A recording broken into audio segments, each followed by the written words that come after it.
জিভে জল আনা স্বাদে কাঁচা আমের টক ঝাল মিষ্টি আচারের সহজ রেসিপি। আসসালামু আলাইকুম, চলে আসলাম টক ঝাল মিষ্টি আচারের সহজ রেসিপি নিয়ে। আর এই জন্য আমি এখানে একটা প্লেটে এই যে নিয়ে নিয়েছি। এখানে আছে জিরা, আচারের মশলা আর কি, জিরা, মেথি, মৌরি, কালো জিরা আর সাথে জিরা, এগুলা আমি একসাথে একটা পাত্রে একটু টেলে নিয়েছি। নিয়ে আমি যে ব্লেন্ডার জারে দিয়ে দিলাম। অনেকে আসলে পাঁচফোড়ন দেয়, আমি আসলে এখানে দিই কালো জিরা, মেথি, মৌরি সাথে জিরা, এটা আমি দিয়ে দিই। দিয়ে এই তো আমি ব্লেন্ডার করে নিয়েছি। ব্লেন্ডার জারে একটু আমি আধা ভাঙা করে গুঁড়ো করে নিয়েছি। আর এখানে আমি একটা পাত্র বসিয়ে দিয়েছি চুলায়। এখানে আমি ভিনেগার দিয়ে দিলাম পরিমাণ মতো। আমি একটু চিনির যে শিরাটা করব সেটার জন্য মোটামুটি পরিমাণে আন্দাজ মতো আমি এখানে দিয়েছি ভিনেগারটা। আর চিনি দিয়েছি আমি এখানে দিচ্ছি আমি 3 কাপ।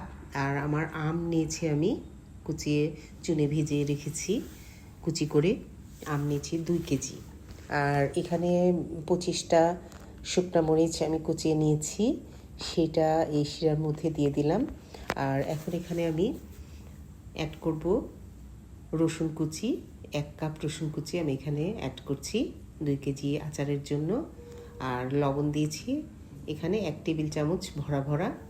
আর এই তো শিরাটা আমি চুলোয় এখন ফুটে উঠলে আমি এখানে আমটা অ্যাড করব। একটু নেড়ে নিলে এই যে শিরাটা, চিনিটা গলে গিয়ে শিরাটা ফুটে উঠলে আমি এখানে আমটা যোগ করব। আর এই যে পানি ঝরিয়ে রেখেছি আমটা, চুন দিয়ে আমি প্রায় 3 ঘন্টা মতো ভিজিয়ে রেখেছিলাম, ধুয়ে আবার ঝরিয়ে রেখেছি। আর এই কুচি করা আমগুলো আলু ভাজির মতো করে কুচিয়েছি, লম্বা লম্বা করে, একটু মোটা আলু ভাজির চেয়ে।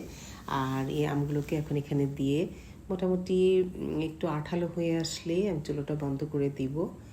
আর এই তো আচারটা আমার প্রায় হয়ে এসেছে, আমি এখন চুলাটা বন্ধ করে দিয়েছি। পরের দিনের আচারের এই অবস্থা। আমি গতকালকের আচারের যে আচারটা করেছি, আর এই যে আচারটাকে এখন আমি ঠান্ডা করে একটা পাত্রে তুলে নিচ্ছি।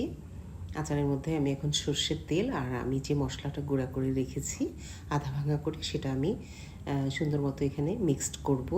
অসম্ভব মজাদার হয় এই আমের এই কুচি টক ঝাল মিষ্টি আচারটা। আর আমি যে মশলাগুলো গুঁড়ো করেছি সেইটা আমি এখানে অ্যাড করছি। এখানে আমি একটু সরিষাও অ্যাড করেছি, যেটা আমি ভুলে গিয়েছি বলতে।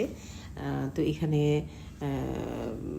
3 টেবিল চামচ মতো আমি সরিষা এই সব মশলার মধ্যে দিয়ে একসঙ্গে গুঁড়ো করে নিয়েছিলাম।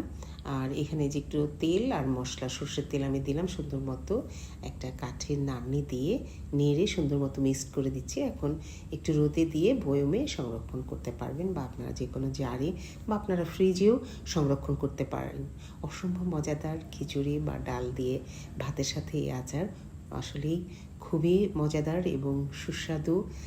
আর ভিডিওটি ভালো লেগে থাকলে লাইকস, কমেন্টস আর শেয়ার করতে ভুলবেন না কিন্তু। আর আবারও দেখা হবে পরবর্তীতে নতুন কোনো রেসিপি নিয়ে। আল্লাহ হাফেজ।